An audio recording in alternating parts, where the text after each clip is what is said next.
And otherwise, we're just going to go. I'll do a little intro, and we'll just start rolling. I like it pretty casual. And, sounds like a plan to me. Yeah, I'm excited to hear what you have to say. I'm interested to hear what I have to say too. I have no idea. Excellent, isn't that the beauty of it? You clearly like RPGs. Just a little bit. Yeah, and I reckon you like writing as well, since your title is now Senior Game Writer, and you're clearly not very old, so you've clearly gotten somewhere pretty quickly there. That sounded disparaging. How did you get to where you are?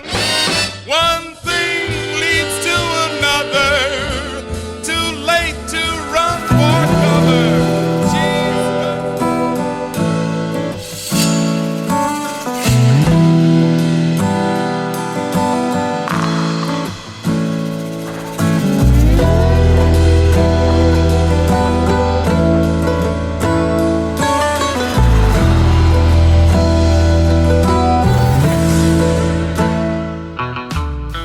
Hello and welcome back to the SoloRolePlayers podcast. I'm your host, PJ, and today I am just thrilled to bring to you a very special, if you see what I did there, guest, Ben Maunder, the senior game writer for Modiphius Entertainment. Welcome to the SoloRolePlayers podcast. Hi, thank you very much for having me on. It's lovely to be here.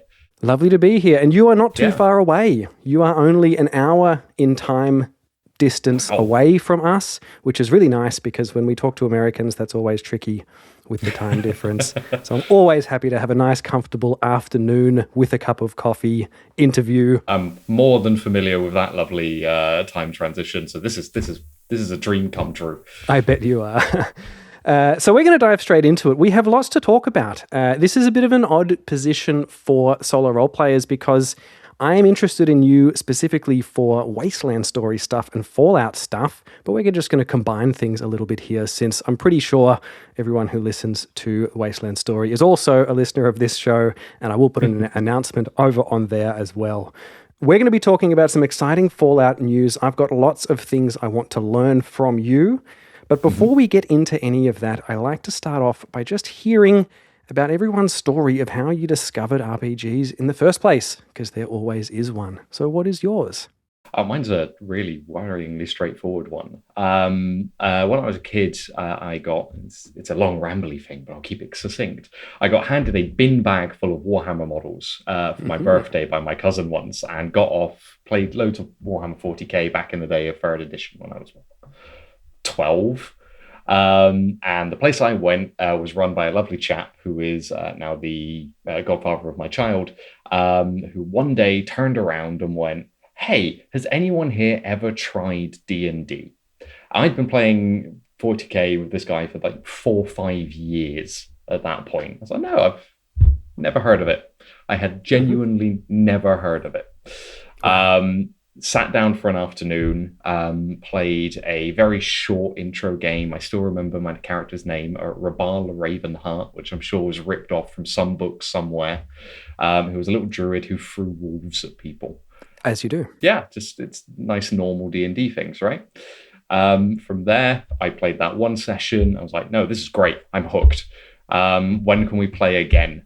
And from that point on, I then went and played games with the same guy who I still play games with, including tonight, through various RPGs over the better part of 16 years now. I've gone through D&D 3rd all the way up to now, picked up of every system Modiphius has to offer, and a bunch in the middle. Can't quite get me to stop now. If anything, it's become a little bit of a dangerous habit. There's a tiny little section of books behind me, but if I go downstairs, I have a literal library's worth of RPG content. That is dangerous. It is scary.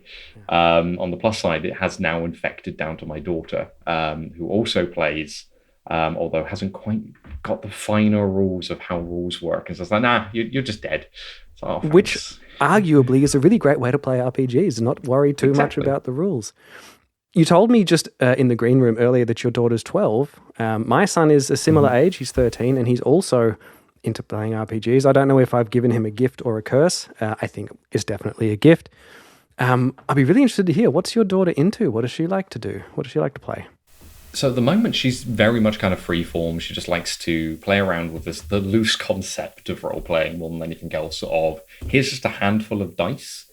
I'm just going to roll them and decide what happens. So she hasn't really ascribed to any one system over another. She has a lot of interest in Fallout, but due to the nature of Fallout's content, I tried to keep her a little bit distant from it for at least a couple more years. So really, probably D&D, if I had to pick one that she just knows a little bit more about. Yeah.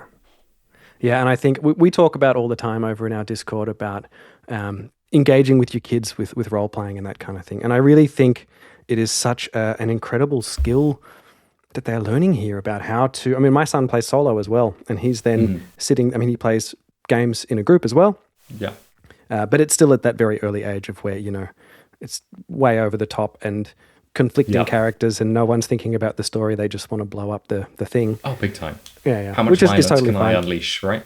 That's part of it, exactly. Yeah. But learning some of these skills and how to organize yourself or interpret things to create a world, I think is just a really, really fantastic skill for adults as well, but also especially for kids. What I found recently actually is D&D is also, or just RPGs in general, are a fantastic tool for letting kind of younger kids get to know themselves better, because it allows them to remove themselves from social situations slightly that they might otherwise find quite difficult, giving themselves a voice where they normally wouldn't.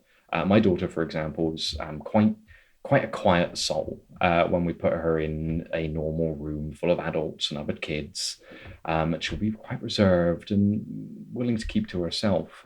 But the moment she's playing a game, even if that's with other people, suddenly that all falls apart, because she's not the 12-year-old who's a little bit socially anxious anymore. Now she is this larger than life character who gets to emote and exist within this world. And I found it's just a fantastic way of getting people who, especially children, who may otherwise have trouble, to really, really get to grips with themselves and try stuff that they've just never been able to experience in the real world. It's lovely to see people come to life in an RPG, and especially when they walk out of it later, slightly changed, slightly more in tune with who they are and what they want to experience for the rest of the world. I think that's just beyond even kind of what you're talking about, of just like management, and I know how numbers work now, and suddenly probability and how to pace a story all makes sense to me. It's also that lovely sense of getting to know oneself. What a fantastic perspective. Really excellent. You clearly love RPGs and you clearly are into writing. Which came first? When did you start? Did you start writing before playing RPGs or after? Were they always intertwined? How did that sort of come around? Writing was always the first love for me. When I was a wee tacker, I just absorbed books like they were no one's business. To quote my mum, I couldn't leave him in a room without coming back and finding several books pulled off of shelves. If I was reading them or not, clearly, who knows? I was just staring at them. And that was the case all the way through my teenage years. I just read. And that, often translates into then trying it yourself, seeing how words fall out of a pen and onto a page and hoping for the best. So that was always kind of a hobby for me. When I got into Warhammer, as I mentioned earlier, it was actually my first foray into game design and writing in a more kind of formal format of showing it off to people, because I did what everyone does when they're in their early teens of, hey, I can write this too. I can make rules for this game I play. So I made some awful homebrew and some terrible chapters for Warhammer. My friend, who I mentioned earlier, Gareth, is also a writer. He was a bit older than me, and he just gave me tips and would take my work away, go and have a look at it, come back, and I'd just slowly improve. And when I got into D&D and other RPGs, it all kind of just blended together. I went off and did that irritating thing of, hey, I've written my entire backstory. Here's a 20-page document I expect you to read before we play a game. And incorporate into our campaign. Exactly. And bless his heart, he did nothing but encourage me throughout the entirety of it, and neither did the rest. So did the rest of my family. And it just became a hobby, just like I did for fun, for me. And weirdly, how I got into Modiphius, or one of the ways, I was a project manager at the time. I worked for a series of libraries in Devon, and I was also running a Acton Cthulhu game at home, and I was just writing up just little snippets and beasts and monsters I'd written for it and dumping them on the Modiphius forums. And I kind of got half talking to John Houlihan, who is the line editor on Acton, through those forums. Had a little bit of a back and forth with him. Then the project manager job at Modiphius came up. I applied, threw my hat in, and through a combination of those factors, ended up where I was. And then I just did lots of freelance writing, lots and lots and lots and lots of freelance writing, until eventually we worked out, hey, we need more writers in the team, and you're okay. So I did that little sideways jump and came over into the role I'm in now, which is a little bit righty, a little bit editorial, and a little bit of helping guide certain rules through the process. It is a genuine pleasure to work with the team as well. They are a fantastic bunch of people who to this day come up with stuff that just blows my mind that I never would have considered. And I think everything you see in a kind of creative space like that does nothing but help build your own talent as well. So if anything, I like to think I'm a better writer because people poke me and show me where I can get better. It sounds like an absolutely dream job, really, and especially not to just be out on your own writing stuff, but collaborating with other people who are also passionate, about this same hobby and the same IPs. That really sounds amazing. Oh, it's fantastic. Every time you kind of get tired of an IP as well. Like I've been working on Fallout for 4 or 5 years now. It has been my bread and butter every single day, bar the weekends, where it finds its own way of sneaking in anyway. And every now and then you get a little bit of burnout, you get a little bit of more power armor. But the team do nothing but kind of reinvigorate that love. There's a lovely member of the team who is possibly the most New Vegas pilled fanatic I have ever met. Dom, and there's a lot of them. Oh God, yes. Dom is fantastic, and I love them to pieces. And anytime I kind of get even slightly worried, hey, maybe I'm feeling a little bit of wear and tear on this, I chat to them for 5 minutes. I'm like, nope, awesome, this is brilliant. Off we go again. Yeah. I want to talk about some of the specific things that you've been working on in your job with Modiphius on Fallout. But first, what's your relationship with Fallout originally? Presumably there was video games going on as well, beside all that other stuff in the teenage years? So when I was a wee lad, I went down to, what was it? Not Blockbuster, the thing that existed before Blockbuster. Video I don't Easy? Remember anymore. Possibly. We had Video Easy. Choices? God knows, there were a million of these places. Yeah. But sat in their little bargain bin section where all their video games was Fallout 1, 2, and Tactics. Yes. A little collection. And for, sods and odds, I played Tactics first, for some reason best known to me. Interesting. Couldn't tell you why. Played through that, really enjoyed it. And I'm like, I'll try the other ones as well. And I went, there's story. It's not just I wander around with big angry men in power armor killing things. Awesome. And I just fell into it, and I replayed it time and time and time and time again. Even got to the point where, you're doing your little, how quickly can I blow up the master and detonate Mariposa before watching Dogmeat accidentally run into a force field and explode. So I played that a lot as a kid. And then Fallout 3 happened. And I was a little bit older. I was earning my own money for the first time in my life, and it came out on my birthday. I was like, wow, that's what I'm doing tonight. I went off, I picked it up from my local Tesco's, came back, and that was it. I got rehooked. Game over. Played through that a dozen or so times. Kept going back every time DLC came out because, how dare Forks not go and turn off that reactor. I don't want to die. My character has more story to tell. Yeah. And I played through everything. New Vegas, because of course it is still my favorite, because I'm a writer. So anything that has this wonderful depth of story, which I still think is at its best in New Vegas, followed by 3. in my opinion, at the very least. For all that's worth, like 1 or 2 bottle caps scraped together. And yeah, 76, I didn't actually get around to. I was too busy by the time 76 came around, and I couldn't corral enough friends. I've played a few hours of it here or there and enjoyed it, but yeah, it's just always kind of been there, always scoping around in the background, absorbing a few days here or there. And since I fell into the role here, I cut my teeth in Modiphius on Wasteland Warfare, helping guide that one forwards as the project manager. And then I've just been embedded. I got very, very fortunate when the TV show was coming out to go off and get to watch an early screening with a few members of the team, which was Perks awesome. the job. Oh, it was lovely. However, I'll tell you what, it's very different seeing a show like that and then watching it properly again later. When we saw it, they hadn't quite finished all of the effects. So we got to see the vertibird scene in episode 2, the beginning of episode 2, where it's happily just... In ours, it was a still, so it was without noise or sound, noise or movement, and that was beautiful to see, especially as it came out later. So yeah, I've just lived and breathed it ever since I was about 15, I would say. Yeah. That's fascinating. That almost exactly tracks my experience, except I went 2-1 tactics, and then all the rest, and then also missed 76. Yeah. But yeah, and it was. Most people I talked to, they came in much later. They came in at 3, right? Or 4 even.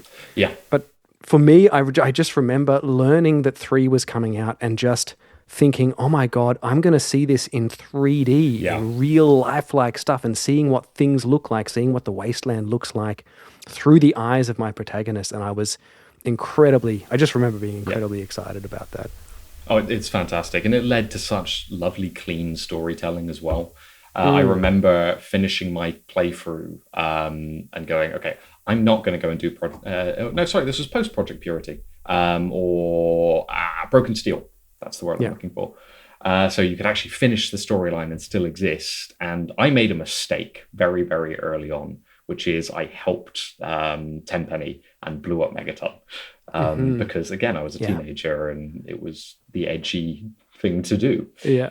And I ended my storyline by walking into Tenpenny Tower, storming up to the top, putting a bullet in him, sitting on his chair, looking out over what I'd done and going, save, never play it again. That is how that story ended for me. Awesome.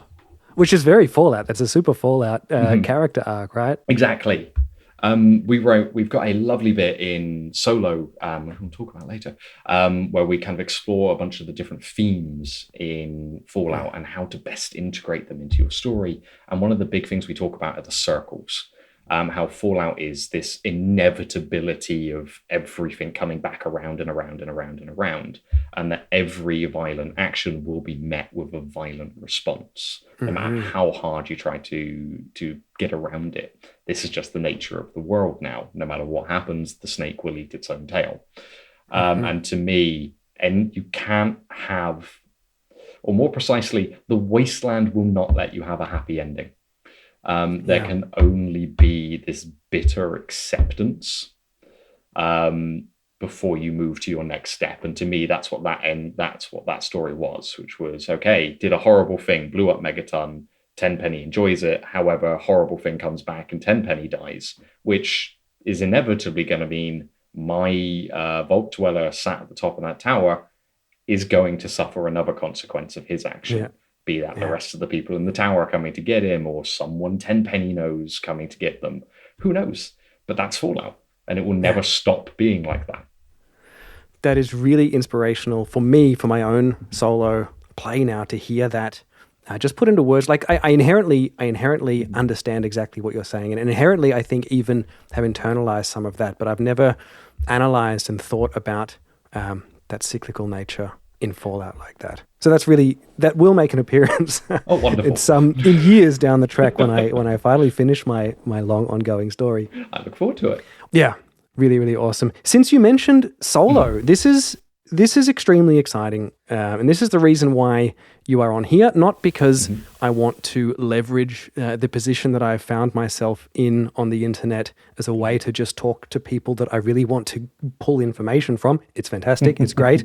not only because of that, but we learned in a newsletter, I think, sometime in the last 12 months, that Modiphius was working on a solo mode for Fallout 2D20. And this I found quite surprising, actually. And I mean, thrilling and very exciting, but also surprising because as far as I know, it's the first RPG solo-focused thing that you guys are doing. Is that correct to say? I know with Wasteland Warfare and stuff, the reason I got into that and started doing it before my own RPG journey, TTRPG journey, was it's really like they have solo stuff built into that.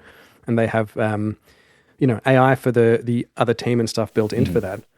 But I don't think I've seen anything else solo for Modiphius. No. So Wasteland Warfare is kind of it up until this point anyway. Obviously, we also have Fallout Factions, but that is inherently a two-player game. And Fallout itself, 2D20, was always intended to be, it's a group storytelling effort. We've talked about in the past, and I know people have been kind of questioned on, hey, how would you do this solo? And the answer is always, however you'd like. To be completely honest, it is completely up to you. These are your stories to tell in the way that best suits you. And we wouldn't dare kind of kick in your door at 8, 9 o'clock at night as you're enjoying journaling down what you did in your last solo game, going, no, that's wrong. How dare you? More bitterness, more sadness.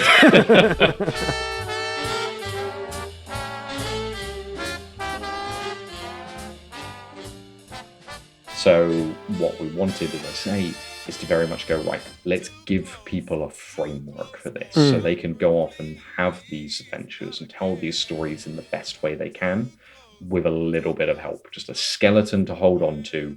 And if they want to adapt it and they want to play around with that, we genuinely empower them and encourage it.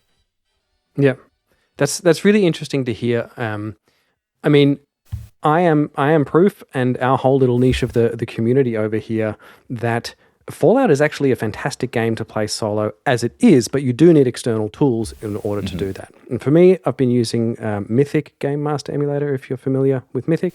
A little bit. Yeah, and that's, for Fallout, for me, it's been really, it was the thing that got me solo role-playing, and it is narrative focused, and it has these ways in which it throws your decisions back at you later on down the track with probability, so that your narrative actually becomes cohesive in a way. And but essentially Mythic is a way to play any game solo, right? Fallout is particularly effective already because it is a very sandboxy design, right?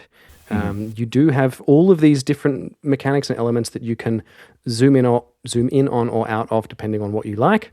And for people like you and me who are inherently familiar with the Wasteland, like, I find it so easy to picture what's going on in the Wasteland. I find it so easy to think about what could this encounter be, or who could be around the corner, or what could this kind of plot be happening, or this villain, or whatever else. Which is inherently because I'm very familiar with the source material. Yeah. But for people starting out, and especially just starting out solo and who want to get into Fallout, having something that is a prescribed way to do it from you guys, I think is going to be a really, really interesting and helpful tool to do that. It's really interesting you say kind of, hey, I know Fallout, I'm really familiar with it, so it's very easy for me to pick it up and just go, I'm going to be here at this time period dealing with these problems. We had a situation a few years ago when I started writing on the RPG where I went, hey, I took my home group and went, this is just what we're playing for a little bit, just so I don't fall out of the right headspace. No pun intended. Yeah. And we dived in, and it occurred to me on this first session, we got about halfway through, that one person in the group had never, ever interacted with Fallout at all. Interesting. So I was just dropping simple things like, you move past a river, and down by the side you can hear Mirelurks moving in the in just kind of the spray. And everyone else was like, awesome, we won't go down there then because they suck. And my other friend was like, cool, I'm going to go and have a look. And then got thoroughly pincered to death. And it was like, yeah, you don't know what they are. I really should have dove more into that.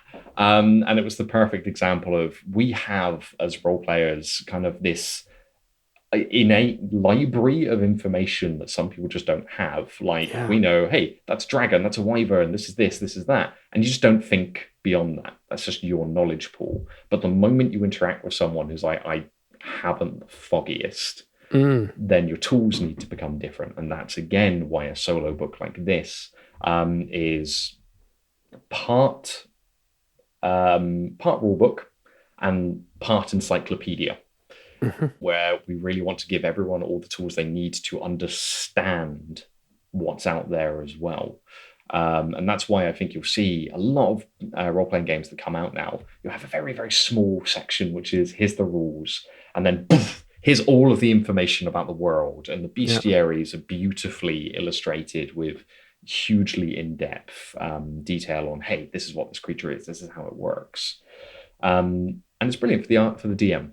It's wonderful because they can go off and read that all. But your players don't tend to do that. So with Solo, we bore that in mind. And the moment you dive in, you need to understand it all. And often you'll be playing this character who may have just wandered out of a vault, who doesn't know any of this, isn't aware of what a Mirelurk is, doesn't know to not eat those eggs unless they're cooked, and you don't mind an additional toe here or there. And Solo is such a beautiful way of kind of grasping that mentality and going, hey, this is your first time experiencing this world. So let's bleed you into it. So would I be correct in saying that this then is aimed at not just solo players, of which, as you know, is a really growing group of people, and I didn't realize how big it was until I got started into it, and I learned it was a thing through Fallout, actually, ironically, although it didn't have a solo mode, and growing all the time, and it's starting to be picked up by publishers and designers a lot more as well. I recently talked to the CEO of Free League, and they were, who I assume you're familiar with, Free League, and he was saying, he says, I think now the last few years, every one of our games has a dedicated solo mode, and that's something that only 5 years ago you wouldn't have seen, I don't think. Yeah.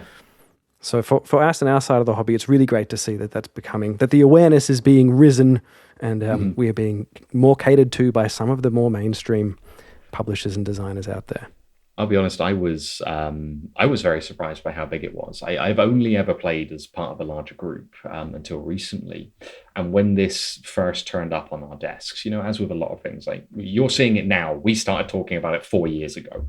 Yeah. And I was like, oh, is there a big market for solo RPGs? I just hadn't interacted with it. The same with solo board games and stuff like that.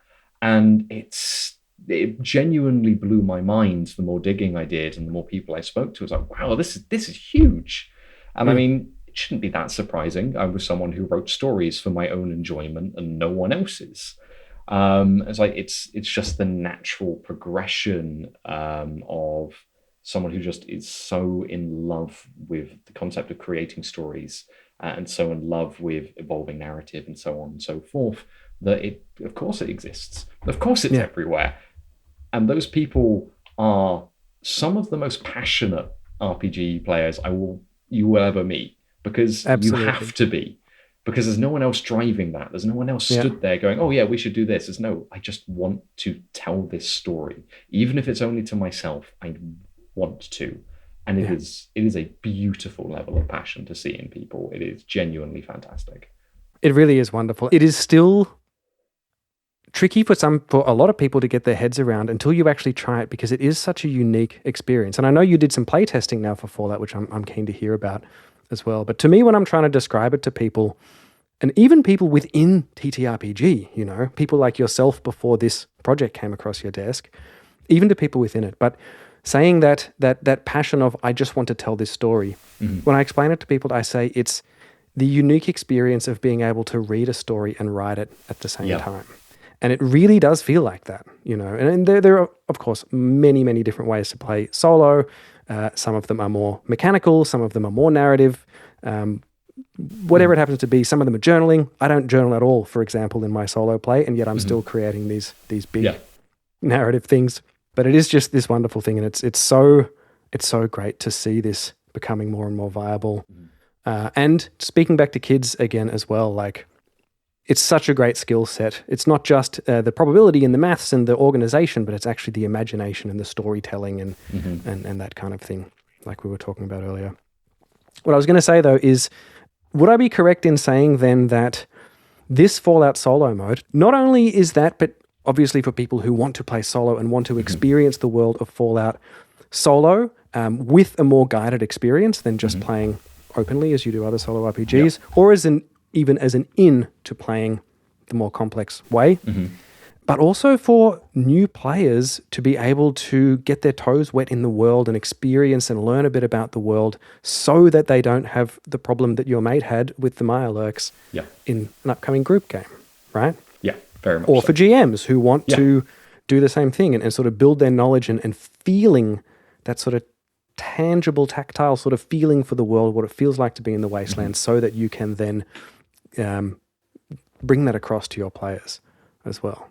Yeah, it's been so when we opened up the floor for it, we had Jess Gibbs led the design work and came up with a beautiful series of mechanics that let people kind of really dive in and take a lot of control over the narrative, and then just kind of let go when they wanted to, at which point it can guide itself. We then went through a couple of iterations on just tweaking and pulling things together and polishing up those little corner cases. It's like you never know what you're going to get when you're trying a new RPG system, because one thing I will say, the solo mode is not a straight recreation of 2D20 as it is now. It has a lighter series of mechanics to allow for more narrative control. So things are a little bit more straightforward. They're kind of there to help push the story along and input new information that you may not have yourself. So create new threats, generate new areas in the Wasteland, stuff like that, rather than the quite, there's a problem, I'm going to throw action points and luck points at it until the enemy stops moving anymore and stuff along those lines. Those who have played 2D20, it will be a very, very easy across, as they are so intricately tied together, or intrinsically tied together even. But by creating this light version, a lot more of a straightforward, easy to come to grips with, we also make it easier as an onboarding process for those who haven't ever played an RPG in the past or have never tried a solo RPG. It's just a lot more friendly in that regard to get people. So it is a standalone. It is a standalone book. Yeah. A standalone product. Yeah, very much so. We've had some talks about kind of crossover on, hey, you've played through an entire solo campaign now. Awesome. What if you wanted to then bring this character into 2D20 itself and now go and play with your mates? Or create an NPC for your players to deal with if you're a GM kind of solo playing in the background. And that's something we're playing around with a lot in the background. I can't say where that is or what that's going to do, but it's definitely an idea that we've been playing with and kind of moving forwards as we came towards finishing the book. But very, very much solo game, solo system, using all of the inspiration we could and a lot of the similar mechanics that you'll be familiar with from the current 2D20 adaptation. And so is there currently any consideration or like in the book as it is, or possibly future ideas that you're working on about how to use this solo system but draw things from the larger 2D20 catalog, like from some of the adventures or whatever? With adventures, it is very much, hey, this is essentially pre-baked in a series of situations. And normally in the adventures, it breaks it down into, hey, here's an investigation, here's a combat, here's a social situation. And the solo book gives you rules and guidelines to deal with all of those things quite happily. So if you were to say, I'm going to grab fully operational as an idea because it was the one I wrote, if you come near the end of that one and you've got Warhorse sat there as a big suit of AI-powered power armor about to smash your head in, and you've got the options of I'm either going to talk it down and try and reason with it or fight it and hope for the best, there are still the tools in solo to allow you to do that. And if anything, it's actually a much more straightforward process because you kind of already have the narrative through lines. You already have a lot of the things worked out in that adventure that can just be ported across quite quickly and easily, because as with all things, it's the story. that matters at the end of it. As for taking other pieces of information, conversion documents are always a thing we look at, and converting something between how the 2D20 book shows it and how the solo book will show it is something we're working on to just make that cut. I can say traditionally the biggest things you run into there are enemies, your bestiaries, your stuff like that. And we have there was a lot of time put into the bestiary for solo. It's possibly the quickest and easiest thing I can say. There is a ton of stuff there with a lot of breadth. So anything that you're missing there, at the very least, you will have all of the guidance you need to just grab something else and see, okay, well, this is how that worked here, and this is how it works there. So if I just move down one and this doesn't exist here, it's really easy to make that jump or reskin something that already exists, like you say. Yeah, and us solo players, we're well adept at hacking and changing and squishing and twisting things to make it work, you know. Yeah. Finishing up on the Fallout 2D20 solo mode, you actually have an official announcement of when the pre-order goes live. Can you confirm that for us now as a world exclusive Solo Roleplayers Wasteland story exclusive information, including everything that you just said, and now a date for release of the pre-order is? It's going to be the 28th of this month, so the 28th of Jan. That is fantastic. And from the time of release, that is only a few days away from this episode, so you don't have... PJ here, just dropping in from the road, the road editing room to let you know, if I had done my maths better, I would have realized that it was today that the pre-order is released. I'll put the link in the show notes, but you can go now, probably to modiphius.com and pre-order that. It's called Wasteland Wanderer. Go check it out. I'm so excited. I think it's going to be great. You don't have long at all to wait for the Fallout 2D20 solo mode pre-order. That is very exciting that this idea has turned into an actual real product that you have seen and touched and even playtested. Yes, it was a really, really fun experience. In fact, you get to follow along with my playtest as you're reading through the book, because all of the example notes are me. Having my own little character, Nicholas Rose, running around deciding... One of the first steps is deciding what your overall quest is, and mine was just, I'm going to go punch the biggest deathclaw in the wasteland. That is my objective. So you get to follow along through all of the examples and see how badly that goes. I reckon it goes badly. But it was really, outside of a couple of bits of testing here, there, and everywhere, my first real deep dive into solo role-playing, picking up and running through the book. And it was genuinely really fun. I know there's the expectation, I have to say that. I work here, I helped write it, I helped put it all together. I have to love it. But it is, and you're on the Solo Roleplayers podcast, so exactly. I can't sit here and go, no, it's all for you. None of you people make sense to me. No, I loved it. It was really, really good fun. I often would finish my work day and find myself still playing through for a couple of hours until I realized I needed to go and eat something and come back in the next morning and just start the whole process again. It was genuinely really fun. Was there anything that you found surprising about that first sort of solo play, like mismatched from your expectations? I think it was definitely the idea of, well, how are things going to keep rolling was the bit that always kind of worried me a little bit of, okay, well, I've decided this is who I'm playing. I've decided where I'm starting. I've decided what my objective is.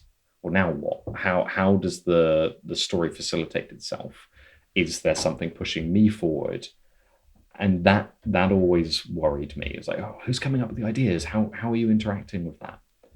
And then I tried it, and it all just flowed so naturally off of the pen, as it were. Any moment where I was like, oh, I'm a little bit stumped on what comes next. I don't know how to remedy the problem I've put in front of myself, or how to tie this storyline off and move on to the next one. But every single time I thought I was coming up to that problem, it just kind of solved itself without me really needing to do anything. And that amazed me. It really, really caught me off guard. Just fantastic. Solo roleplay is a fantastic thing. I can say on behalf of everyone, we're very glad that you experienced and that you were able to be part of bringing another piece of solo content into the world, especially being the first piece officially for Fallout. I'm so excited to get my hands on it and try it out and see what it is. I think I'll be using it both as intended in its standalone form, and I will also absolutely be stealing things and maybe the way that you deal with the enemies or convert the enemies, bringing back into my larger campaign, playing the full Fallout 2D20. Ben Maunder, thank you so much for being here today on the Solo Roleplayers podcast. It's been an absolute pleasure having you and fascinating to hear your experience and thoughts on this upcoming stuff. Well, thank you so much. It's lovely just to talk about it all. You spend so much time in your little room typing it out onto a page that you kind of forget the rest of the world exists. And I'm really, really excited to see people get their hands on this and hear people's stories more than anything else. That is the biggest part. I cannot wait to hear how people pick this up, run off, and have their adventures in the Wasteland. Cannot wait. Fantastic. Thanks, Ben. No, thank you.